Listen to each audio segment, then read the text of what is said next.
கத்தாரில் ஸ்கை தமிழ் நடாத்திய இஃப்தார் நிகழ்வு. ஸ்கை தமிழின் செய்தி அறிக்கை.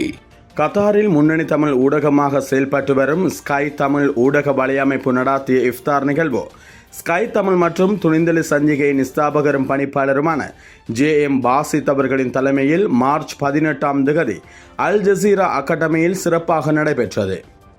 இந்நிகழ்வு கத்தாரில் வாழும் இலங்கை மற்றும் இந்திய சமூகத்தினரை ஒன்றிணைக்கும் விதமாக அமைந்தது.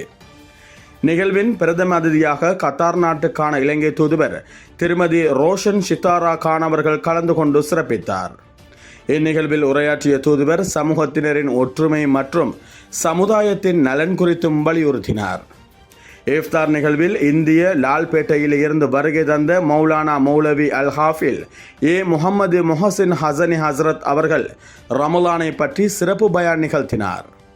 இந்நிகழ்வில் கலந்து கொண்டவர்களில் இருந்து குலுக்கல் முறையில் 3 பேர் தெரிவு செய்யப்பட்டு டேஸ்ட் ஆஃப் ட்ரெடிஷன்ஸ் உணவகத்தின் மூலம் வவுச்சர் வழங்கப்பட்டது.